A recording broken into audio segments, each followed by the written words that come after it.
Good morning. Good morning. Good morning. Good morning. I am Tamara Johnson Sheely. Good morning. It is Friday, May 10th. Nice, beautiful Friday morning.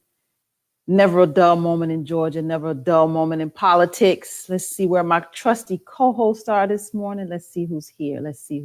Good morning. Good morning, Robby. Good morning, Miss Tamara. How are you? How are you? Well, thank you for asking. Awesome. Let's see who else is here. David. David is on time, Robby. David is on time. Good morning, David. I'm the one on CP time, huh? Oh, yeah, you are, but you're on time this morning. How are you? I'm doing all right. I'm doing okay. Awesome. What's been going on? It is Friday. It's Friday. The feds are in Atlanta. The feds are in Atlanta. Lord have mercy. Oh, why are they here, Robby? Why are the feds in Atlanta? Apparently, they're investigating City Hall, and they have subpoenaed the legal records for the airport. So apparently there was some, I guess this is the big deal with the airport. There's a lot of funding involved in the airport, and how those funds get to be used and allocated. Whoever controls that can obviously do a great deal with those monies. That damn airport again. Mm-hmm. It's coming back.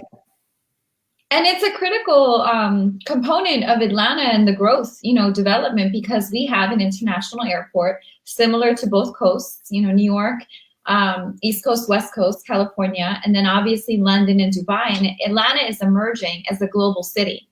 So this problem with our airport, who controls it, who controls the funds, and the intersection in politics is important.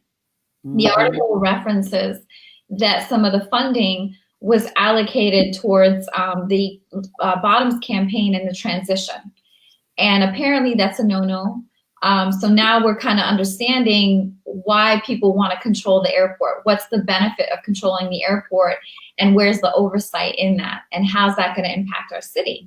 Because clearly the airport's growing. Mm-hmm. David, that damn airport again. Yeah.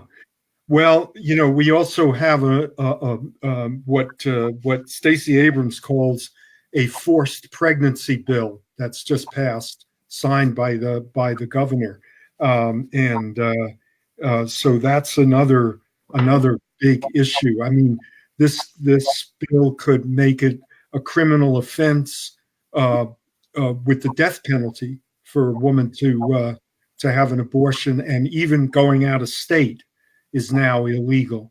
So this is serious violation of human rights as well as civil rights of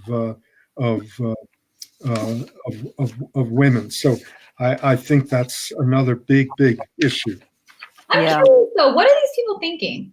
Like, what is this? Is this just a big? Well, they want to overturn. It's all about overturning Roe versus Wade. It's about getting enough traction to get this up to the Supreme Court. They're going to be sued here in Georgia. But what is the larger picture, though, beyond controlling people's bodies? Beyond, is this because they're afraid, the white race is going into extinction? Is this? I mean, what is this? Is that what it is? Because that's all I can conclude. What is this? Overturn Roe versus Wade, and yes, the white race is definitely, the browning of America is definitely happening. Is there a connection with this? Because this doesn't make sense. Why would a bunch of men, right, twigs and berries in our Senate and governor's office, want to control what women do with their own bodies? Well, ask David. I have to. I can't answer that question except to say that that white supremacy and male supremacy are the programmatic, the only program that the Republican Party has at this point, and so the maintenance of patriarchy and male supremacy and male privilege is part of what we're dealing with, as well as the white supremacy and white privilege. and the appeal to working class whites seems to me to be this is their appeal. This is what they're offering working class white men. Is no health insurance, no wages, no job security, but the ability to be in the oppressor role towards people of color and towards women, and they have nothing else, so they're doubling down on it. And with the two new Trump appointees to the Supreme Court, they're provoking a legal showdown on Roe v. Wade, and that's what seems to be the game plan here. Yeah. And anyway, in Alabama, there was just a whole hullabaloo. They had to table the motion because they tried to jam it through the legislature, and several black representatives, objected. And it's going to go through Alabama as well. So there are now 4 states that have these fetal heartbeat rules that are, as everybody keeps repeating that I've heard, are before most women know that they're pregnant. Yeah. Well, let's acknowledge our guest, Mr. Ken Williams. How are you, sir? Our friendly officer.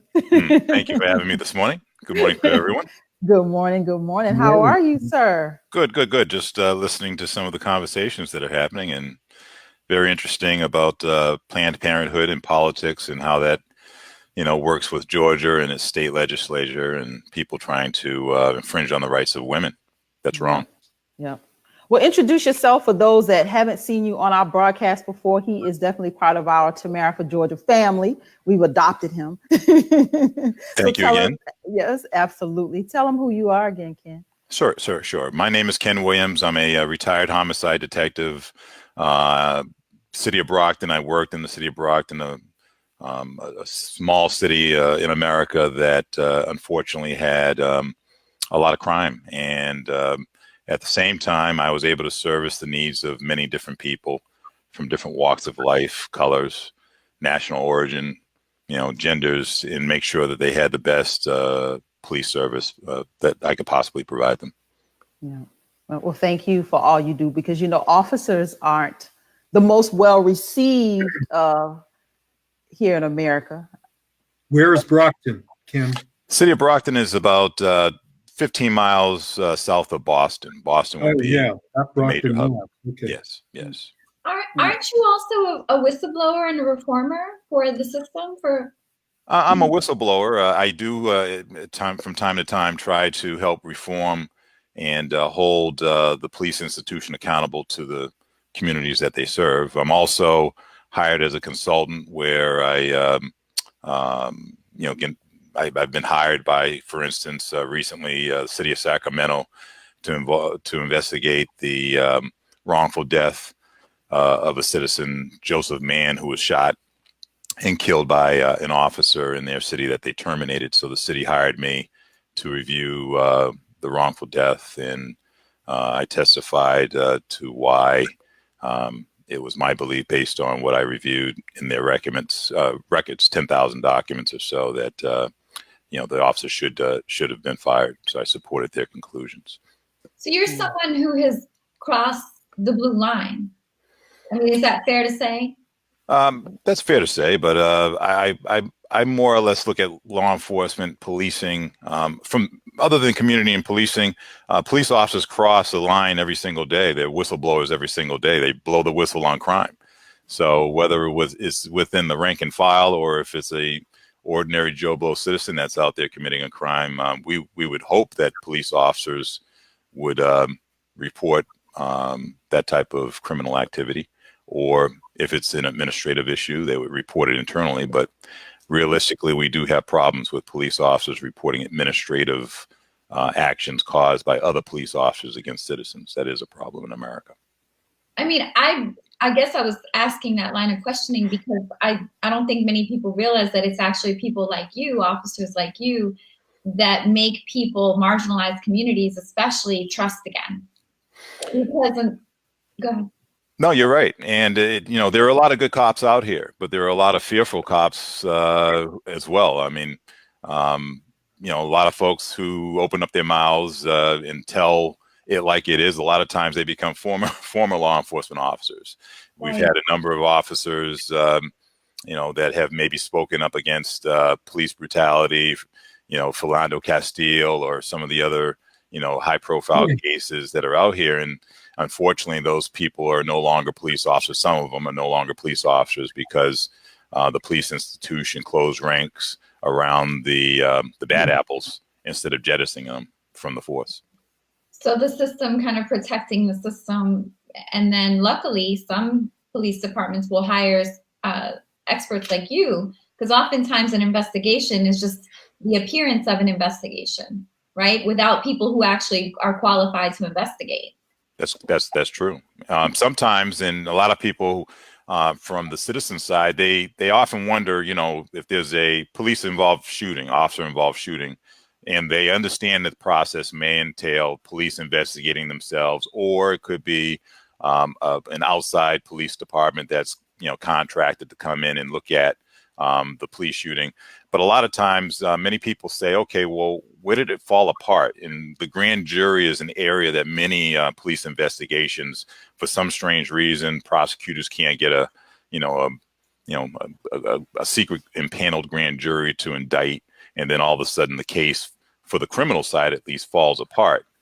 A lot of times, many people aren't aware of the fact that prosecutors don't investigate, they prosecute.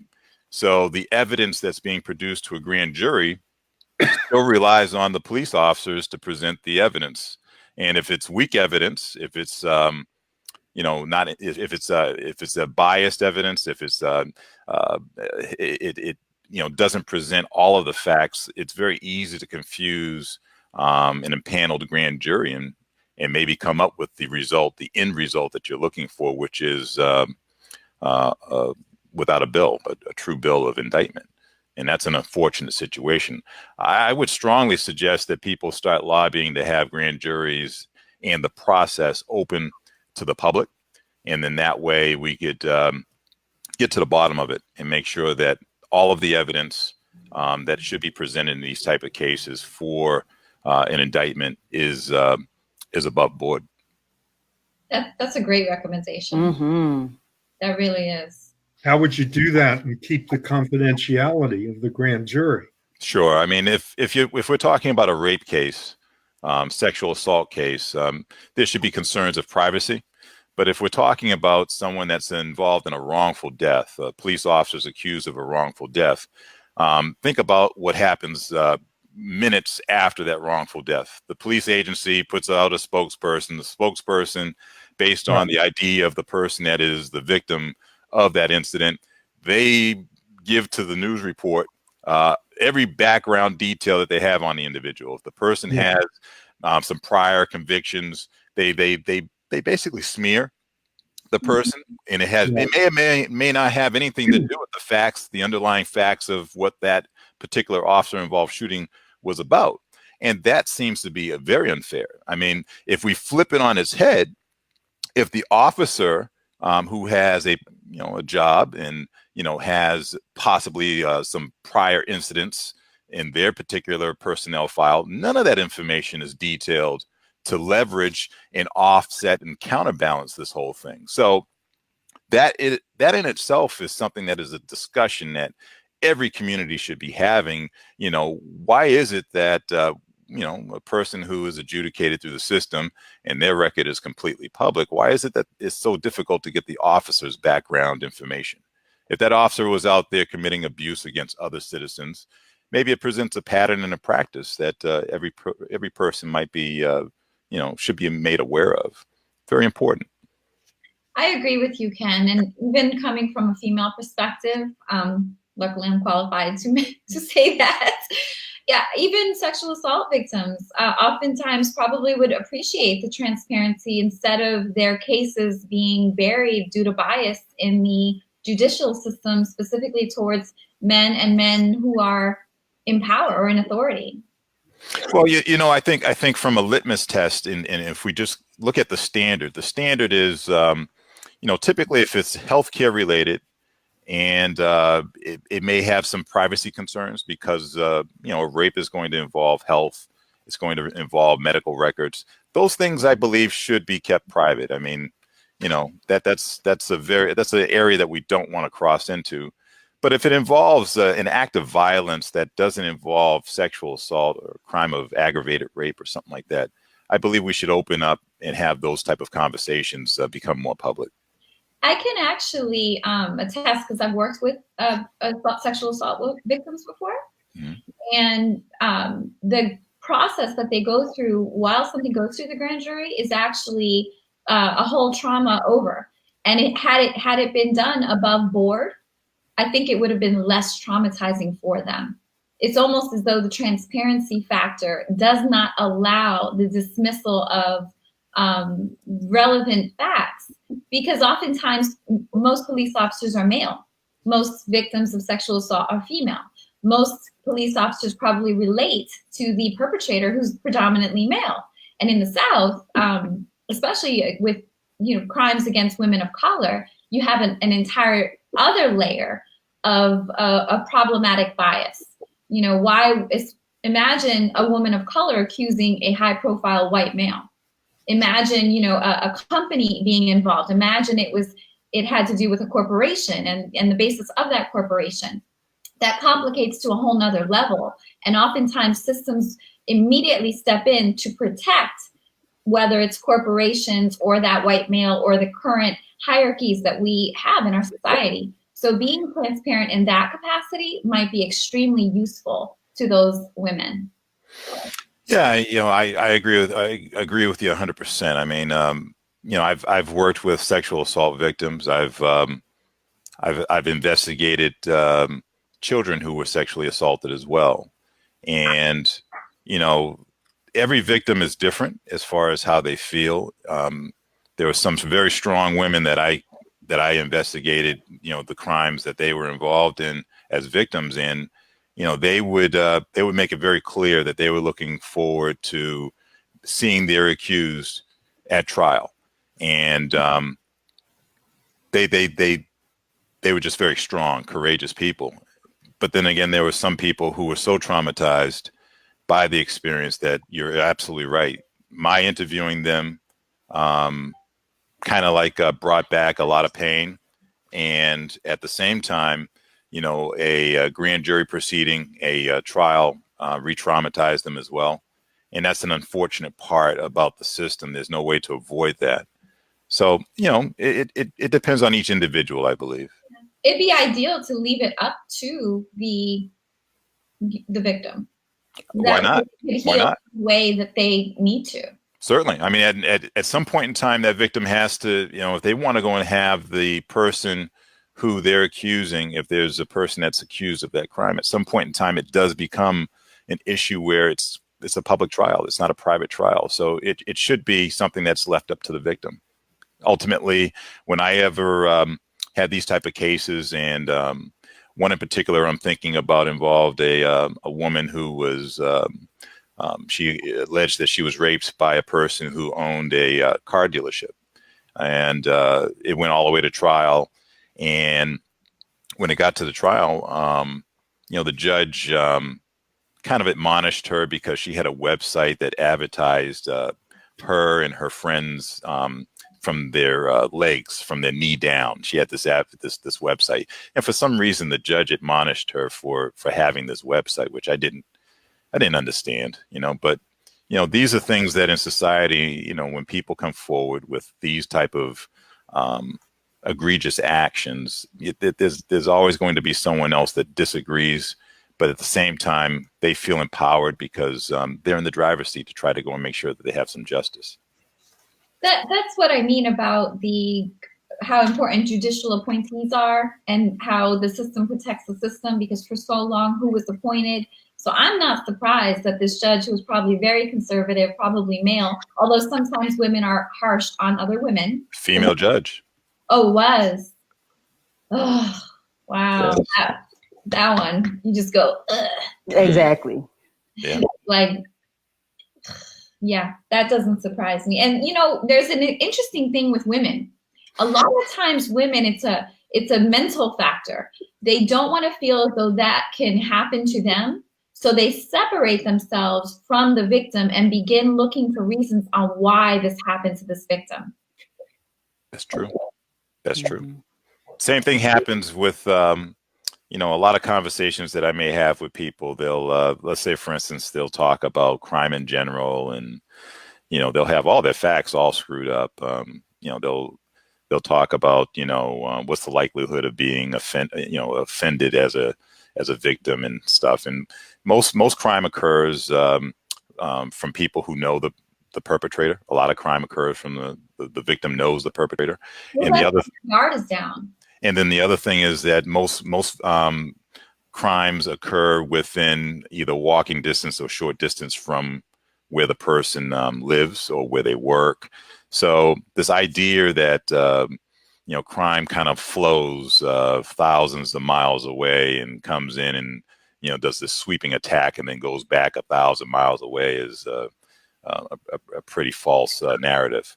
So whenever I try to go and talk to people about, you know, how to lower the chance of becoming a victim of a crime, I always try to tell them to be aware of your surroundings, you know, be alert of who you have in your inner circles. And, you know, those lessons that I learned from being in law enforcement many times, unfortunately, someone who had a burglary, it was, you know, based on, you know, either someone that had been at their house, could have been a friend of a friend that brought them to their house. Could have been that on social media, they were posting up on, you know, social media, all the brand new things that they had just got. And then all of a sudden that advertisement brought people to their door. But for the most part, crime is centralized to a specific community. And at the same time, the other important thing is that, for instance, when we think about drug crimes and we think about low-level possessionary offenses, there are far more people who are white in this country than there are black or Hispanic. And the prevalence of illicit drug use or possessionary use is equal across the board, regardless of color. But yet black people, brown people are incarcerated at a significantly much more higher rate. And that should be problematic because that shows the bias that's in policing as well. And it also shows a bias in the sentencing end of it as well, not just on the you know, the stop, question, frisk part, but actually at the sentencing part, where you have so many people who are white that don't go to jail, but you have so many people who are black and brown that do go to jail for the similar offense. That's wrong. Ken, is there? Are you here in Atlanta? What's your assessment of policing in this city and the surrounding areas? Do you live here? Are you policing in the South as a whole? And I think, Ken, if you would kind of dive in just a little bit into the history of policing and how these were. Like David always say, these people were deputized. So could you kind of dive into that just a little bit for those that may not know where this all comes from? Sure. You know, David, Tamara, it's a great question. You know, when we think about the history of policing, South Carolina was the first state that, you know, formed the slave patrols. They created a badge that was the pointed sheriff badge that we see on, you know, many chests today from sheriff's departments across the United States. That same badge is the symbol of the badge that was handed out to citizens that were deputized as slave patrol. And the slave patrol deputies would go out, and if there were black people or, you know, congregating at a certain hour or at a certain place, they had all types of power that was granted to them to go out and either arrest them, unfortunately, in some instances, even lynched them. And that's the beginning of law enforcement in this country. It's built on that foundation. It's very important that we understand that. So when we move forward and we get into, past the colonial period and we get into the federal government is formed after the revolution, now all of a sudden we have the federal government that's deputizing marshals. We have, the federal government through an act of Congress created the Militia Act somewhere around 1789, which said that every able-bodied white male age 18 to 45 would bear a gun and go out and police every black person. Every black person was prohibited from possession of a firearm. So when we move past that period and we think about, what this system is built off of leading into the Civil War ultimately was to establish the fact that black people were citizens of this country, that would, they would have protections under the federal constitution, under the U.S. Constitution that they did not have, because prior to 1865, we had some states that were policing black people and brown people differently than other states. And we had some free states, and we had some states like the Missouri Compromise, where Dred Scott, a free black man in one state, was dragged back to Missouri where he was enslaved, even though he was freed. And the Supreme Court, the SCOTUS court, who were white guys sitting in robes on the court, decided that they were slave owners presently, so Dred Scott shouldn't be free. And that's the history that we have to think about in this country. When we move past 1865 and we think about Jim Crow, debt penniage laws, and all the different laws that were passed after 200,000 black men joined the Union Army, defeated the Southern Confederates. 13 states that had succeeded committed treason against the United States government. We have to think about that history and think about the thousands of people. 600,000 people lost their lives fighting to go and end a system. 200,000 black men joined that fight, were armed by Lincoln for the first time in the history of the federal government, saying, okay, we're going to relax the prohibition about black people bearing arms. And Lincoln had those 200,000 men trained, joined the Union soldiers, fought honorably. And yet, when we get past all that, we still had discrimination and unequal treatment. 1964 rolls around after all of that, and now all of a sudden we're into this new leg of new leg of everything, where equality, access, opportunity is now the present day reality, that we're still fighting against a system of discriminatory, institutionalized discriminatory misconduct that is directed clearly based on national origin, religion, color of skin, gender. We have to go and, get to the point where we understand our history, we acknowledge our history, we acknowledge the heinousness, the heinous acts that were committed throughout this history. And at some point in time, we have to get to the point of repentance. And repentance, from my position, from a law enforcement position, is that as a black law enforcement officer, I wouldn't have been there if it wasn't for the 1964 Civil Rights Act. I have to acknowledge that. I have to acknowledge all the people who came before me to make that opportunity a reality. And as a black law enforcement officer, it's imperative for it not just to be words that the Department of Justice spits out that says that we should build trust between communities that we serve, so that there's community policing and it's equal. Members of law enforcement today have to recognize that it's imperative that they treat every community equal. Not, and that is important as well. So to David's point, when I think about all of that and I come full circle to where we are today, unfortunately, too many times in law enforcement, for instance, Sandra Bland is in the news, where a new video was just released that discloses the fact that from her perspective, She was stopped, harassed, questioned, frisked, arrested, and then a couple days later found dead in her cell. But from the stop itself, civil infraction, you know, she's telling us on a video that she was involved in a civil infraction. Give me a ticket and send me on my way. But she's being hauled out of a car, threatened with a taser by an officer who is sworn to protect and serve. And she ends up dead several days later. That's wrong. It's absolutely wrong. And we have to have these discussions in America.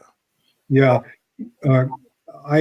If I might add some facets to the conversation, Ken, I think it's significant that the slave owners in the South were able to recruit poor whites to be their protection, in effect, from their own quote property. There's some really interesting work that's been done about the slave patrols and how in the Virginia legislature, the House of Burgesses, they really talked about this very carefully, about that in fact what they were doing was not in the interests of these poor working class whites, that they were actually paying them a pittance, and these men were being taken away from working their farms, right? And the same pattern exists during the Civil War, where the vast majority of the people who were fighting for the Confederacy were people who owned no slaves. And after the Civil War, Reconstruction was a period in which poor working class whites were really trying to figure out a way to, with tremendous generosity and foresight on the part of African Americans, who were inviting them to fight for their class interests as opposed to their racial interests, and were succeeding in doing that. That period was one of tremendous both possibility, revolutionary possibility, because of the two things that you mentioned, that there were 200,000 African American men who had been trained in military training and had the weapons for the first time. And yeah, I mean, to add to your point, at the same time, it's very important to realize that as soon as the war ended, states started designing licensure for license to carry, all of these different roadblocks in place to make sure that limiting firearms now became, the task, disarming the black people after Lincoln had armed them. Yeah, absolutely. But Reconstruction, that 5 or 6 year period from 1867 to about 1872, 3, 4, until the Tilden Hayes deal of 1876, was a period in which, ironically, not only were there real efforts on the part of African Americans to draw in working class whites into solidarity with them, not just a coalition, serving together in the legislature, passing incredible reform measures, abolishing child labor, compulsory schooling, which is combined with abolishing child labor, protections for sharecroppers and for tenant farmers, protections against the landowners, and no debt peonage, all of those things that emerged after the defeat of Reconstruction. And during Reconstruction, the federal marshals that you talked about were actually protecting, the Reconstruction governments. Yes. And so it was really a flip of what the usual situation was in the United States, and it should be an inspiration to us. Ken, let me jump in real quick. Ken, I want you to address Bobby's question. He says community policing is not the policy approach. The policy is set up as a more authoritarian approach. So the sworn to protect and serve is not the policy. Does he agree? Right. Can you address that? Right. It's very important to think about community policing. The approach is sold by the federal government. Police agencies across America have received well over, I believe it's $2 billion, if I'm not mistaken. It might be trillion, but I believe it's $2 billion in federal grants. And when policing through the Department of Justice after 1994, the crime bill was passed, the Department of Justice was tasked with making sure that the pattern and practice of discrimination in policing ceased. And the Department of Justice was actually tasked also with investigating police departments. And that's the reason why we have consent decrees and things like that that have come about since 1994 against different policing agencies. So the community policing objective that was formed is actually a program that's signed as assurances and certifications by police departments that receive federal grants, whether it's COPS grants, COPS tech grants, community policing grants. All of those grants have assurances. If you ever look at one of the contracts will talk about how is a police department going to either hire people to go out and serve community policing needs, and how is it going to expand on its partnerships. And when the police agencies violate the tenets of the contract, four corners of the contract, they should be held accountable by paying back taxpayers for committing fraud. That's my personal opinion. And isn't it? I've read Michelle Alexander's the new Jim Crow, and I did not know that about the Omnibus Crime Bill of 1994. But there seems to have been a whole shift, starting particularly with the Reagan administration, away from white collar crime, of enforcement of white collar crime, and into street crime, particularly drugs, right? And so the whole focus of the Department of Justice was shifted into what became the basis for mass incarceration, particularly of people of color, particularly of African Americans. And I thought that the crime bill, 94 crime bill, was just an extension of that. But you're saying it had some positive effects. Well, let's back it up for a second before we get to the crime bill. 1964 comes along and we pass the monumental Civil Rights Act. And after the monumental Civil Rights Act is passed, where we have, the law that says there'll be equal access opportunity, shortly after that, we now roll into the war on drugs. Prior to 1964, we didn't have any drive-by shootings out there, I don't believe. Prior to 1964, we didn't have a major cartel south of the border that was trying to go and ship, mass quantities of drugs across a border.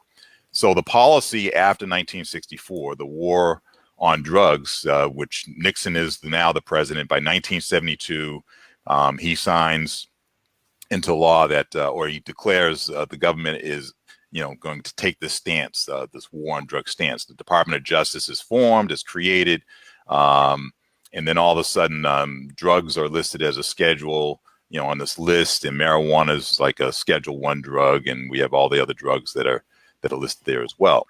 So the Department of Justice, back in 1964, there were 200,000 police officers in America. 200,000 police officers. Today, we have a little over 1 million. So in the past 50 years, we've grown law enforcement by 5 times. That's one issue.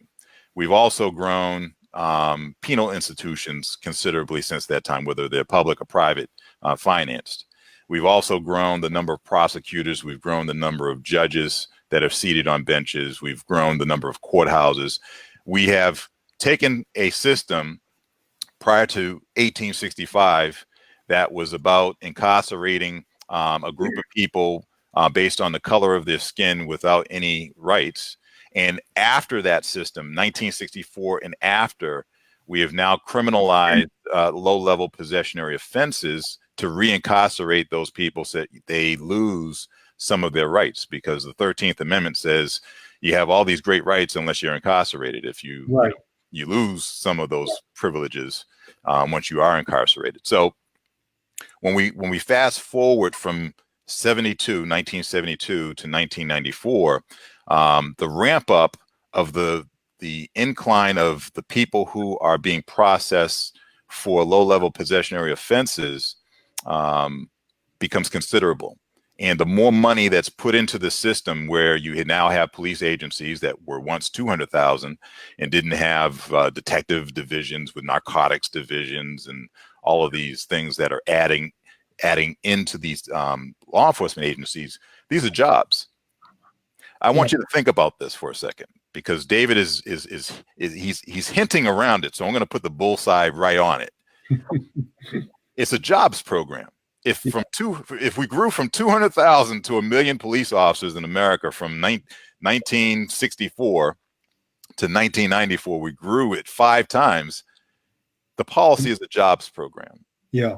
And at the end of the day, the people who have been targeted to go and support the jobs look like me. Yeah. And also, we have to be honest about that. Yeah.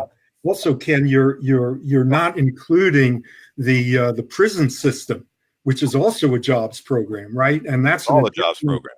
That's an additional that's an additional number of I mean, how many what do you call it, corrections officers are there? And if you're just including the police, you're not including all of those court officers as well, right? There are uniform. Think about this, David. Yeah.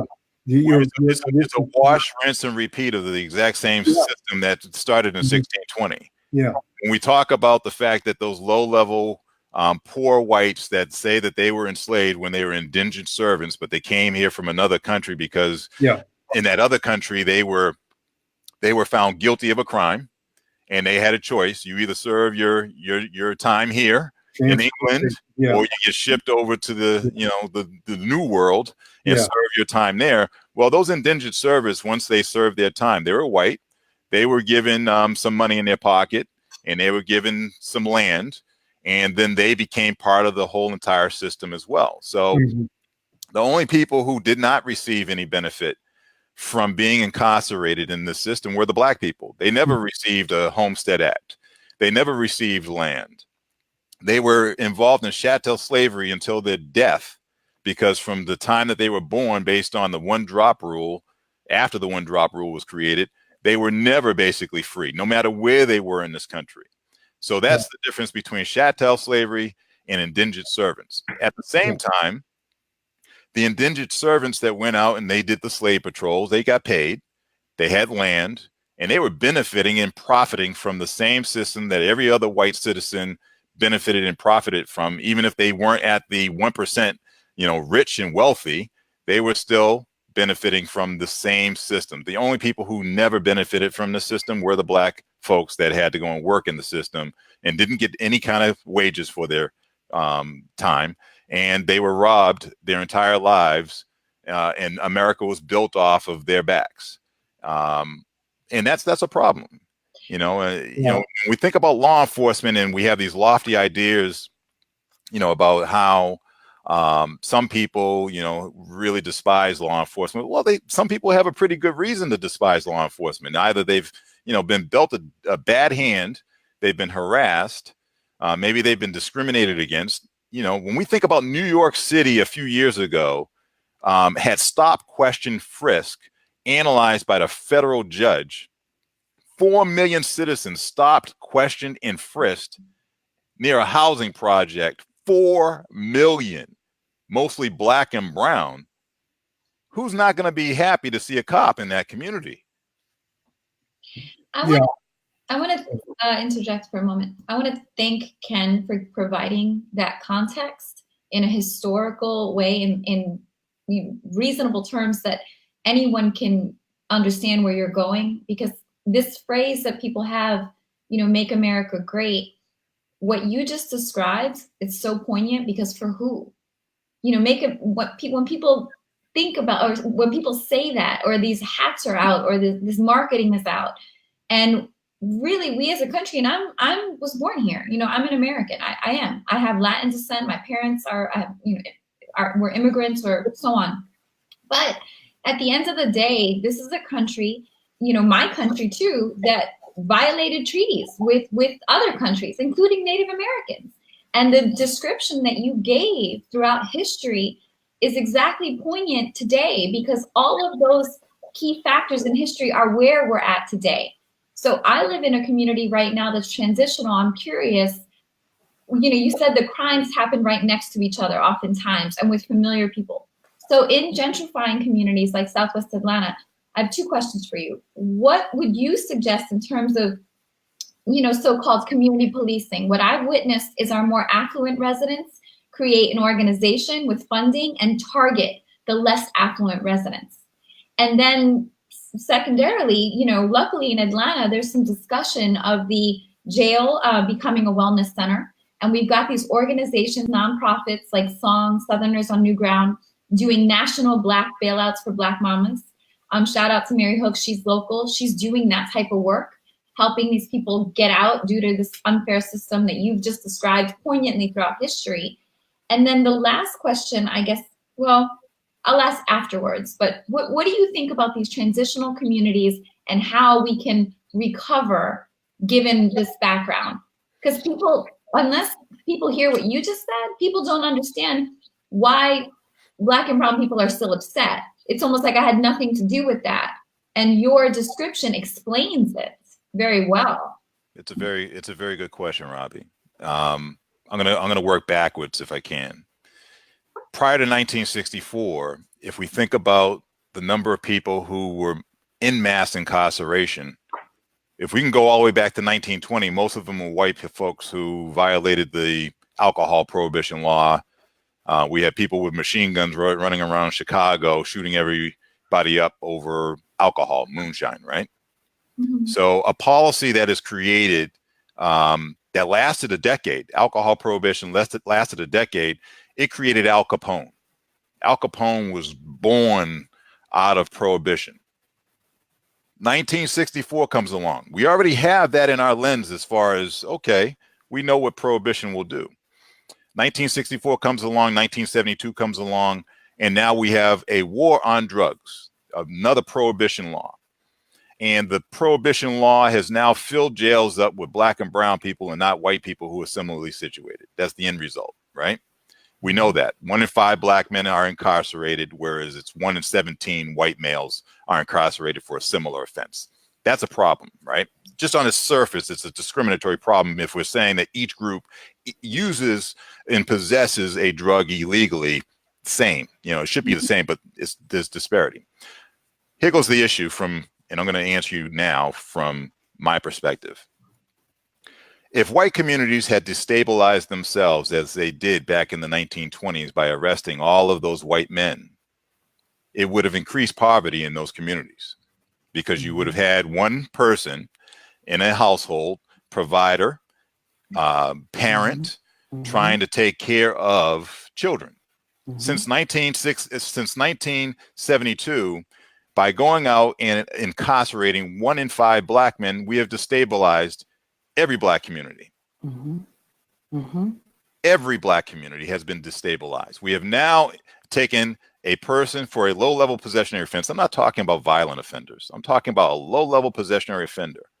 We have now taken them out of that home. We have now destabilized the home with, maybe because Black and brown folks, they need 2 incomes to equal the 1 white income, right? We also have double the unemployment rate based on discrimination, right? So we have all of these issues that are going on. By removing that one person from that household, we are destabilizing these communities to enrich the other communities, because most of the law enforcement officers out here don't look like me. Majority of them are white. So we again have the same system that David and I were talking about all over again. We have people who do not look like myself that are going out into communities, and they're destabilizing those communities in a discriminatory manner. And the outcome is what we have right now, which is more crime in one community than another community, perception-wise. Perception-wise. There are a lot of poor people that I worked around in the city of Brockton that were hardworking people. They went to work every single day. They didn't go out and try to go and offend against their neighbor. The majority of them were hardworking people. And we had a very small segment that went around, unfortunately, and would commit criminal acts, right?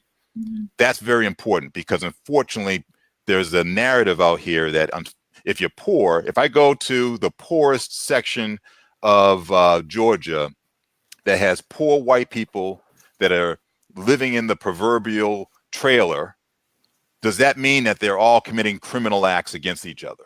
No, because they're not showing up statistically in those arrest blotters. But for some reason, we are targeting Black people far differently than we do white people, and they are appearing in those arrest blotters. Sandra Bland, for a civil infraction, a driving civil infraction, should have been a $25 or $50 ticket, ended up in jail. And died. That's wrong. And she died. So, can I ask my second question? Yes. Thank you. So my second question is, we have some folks, and we have this in the Latin community. Our genre of Cubans tend to be more successful. You know, they've managed to create a society in Miami, etc. And oftentimes, with 1 or 10 people successful, they'll say, "Well, look at me, I did it." And it's difficult. I have a hard time saying, "Well, just because you did doesn't mean the larger context is even possible, or that this is not systemic." So how do you respond when people, given everything you've just described, how do you respond when someone says, "Well, this one or whatever, 5 to 10 person who's a African-American is successful"? Yeah, I mean, the whole theory about pulling yourself up by your bootstraps, that all looks great on paper. But the reality is that, when we think about history and we think about the fact that white people in this country, did not have to pay for the crimes that they committed as a genocide against the people of color, that's an issue. At the same time, while they became enriched off of the backs of the people who did all the hard labor. If there's a published article that's from Harvard University, which Harvard is, back in 1629, there's a governor that's overseeing Harvard, and he turns to his second in command and he says, "Look, we're not going to make it in this country unless we figure out how to go and get cheap labor. We can have these white people come over here from Europe, and it's gonna bleed us dry real quick." So then all of a sudden they formulated and said, we could get 20 or so of these Black people, these Moors they called them at the time, to do the work and labor of that one person that we would have to pay. And that's the genesis of where we formed this system, the system of inequality based on color. And we have to be honest about that. We still have that system of inequality that exists today. That's the reason why, the 1964 Civil Rights Act established that. The fact that we have people that go out and Sandra Bland's family has to get a settlement for $1.9 million, which is lowballed for her life and her existence, the potential that she had. We still have these issues that we are dealing with in America that go back to the very beginning. And, until we address the fact that Black lives matter just the same as white lives matter, we can't get to the heart of the problem. And at the same time, we're going to have to at some point in time have a discussion about reparations. Marianne Williamson is out there on the trail leading the charge, where she's, saying she rightfully so understands, based on her conversations with members of the United States, members of the community, that reparations has to be done. We have other people who are now coming forward as candidates that are saying, yes, we acknowledge the fact that there has to be a repentance for the sin, the formal sin of America, which is, depriving Black people their place in America. consequences that remain today as a result of those actions that were sanctioned. That That's was right. sanctioned by our government. It's just pure logic. Now, let me say this real quick, because this is important, just something I want to put out there into the space for people to think about. The first state to abolish slavery was Massachusetts. 1783, the case is Cook Walker versus Jennison. And it's a very interesting case because it's 102 years before the Civil War ended. And when you think about the Cook Walker versus Jennison case, Jennings case, I believe, he was able to not only just sue for his reparations, because he had a civil action where he was granted reparations for the actions of the family that abused him, but he also abolished slavery in the state of Massachusetts based on that one case, because the SJC after the revolution said, you know what? Our Constitution, our colonial Constitution at the time, because it was right years before the ratification of the United States Constitution, the Constitution stated that the act of enslavement was illegal. So I want people to think about this for just a second. If every state were to go and petition and have an ordinance, it could be an ordinance to correct, if you can have it where an ordinance was passed at every state, you would build momentum at some point in time to have reparations. At the same time, think about succession that occurred. The 13 colonies come along, they sign off that they're each going to leave the Union contract. That was all done at the state level. So every state has the power to go and change these issues. Every state has the power to change these issues. Every state body has the power to collectively even change the federal government's stance on these long-standing systemic issues that we're talking about. The question is, when are we going to start doing it?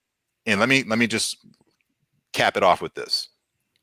Chicago Police Department, a few years ago, it reached back 30 plus years after the statute of limitations had passed on claims for wrongful incarceration abuse on certain victims, and by a city ordinance passed a reparations plan to several hundred families that were negatively impacted by police abuse by a commander by the name of Burge, who systemically targeted people who were of color.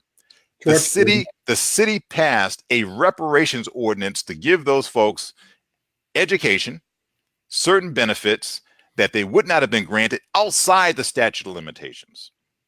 So we have the power to make sure that we correct long-standing abuse. Reparations, all of those things are important. What I think, Ken, is also important to note with all the narrative that you gave is all of this is by design, and it's not at all, while it has a whole lot to do with white supremacy, it has more to do with keeping poor whites, middle-class whites, and knowing that they're above some subgroup so that in effect, they don't put their eyes on the masters being the powers that control the country, the founding fathers, etc., that wanted to maintain their supremacy, not white supremacy, but their supremacy over this new land that they created. So, I mean, true. I think all of those are contexts that we have to tell this story. And because as we make whites our allies, they would realize that white supremacy hurts them just as bad as white supremacy hurts a black or a brown person. It's true. But unfortunately, in the system that they have designed, they would never. It almost reminds me of Chris Rock a few years ago came up on a skit and he said, "Hey, look, I'm a rich dude, and you would never want to be me, right?" Right. So the system that has been created, well, whether we're talking about manumission laws, where the lighter of your skin got you freed sooner than someone that was darker in hue. Right. This system, I didn't create it. We're living in it. But we can change it. But we must change it. Not we can change it, and we will change it. We must. But you know, there's something interesting, and I do have to get something out for Tamara real quickly. Since it's 11 o'clock, I want to make one specific statement about, and I just come here to do the national news, and the statement that I wanted to make for everybody on Tamara's show to realize is to take into consideration one particular company, or I should call it institution, and that institution is called the Partnership for America's Healthcare Future. Everything that you see in social media in the next few days, in the next few months, will be put out by that particular company or influenced by that company to try to tell Americans. And this runs into all of the subjects we're talking about as well, that Medicare for all is bad for you, will close hospitals, and will do all these things. This is a matter of misinformation that we all must be prepared for.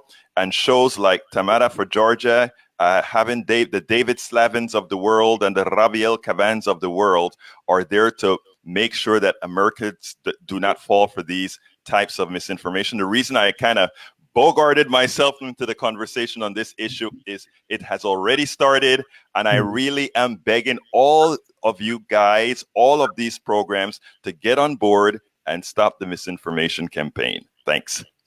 Makes sense to me. Folks, maybe next week.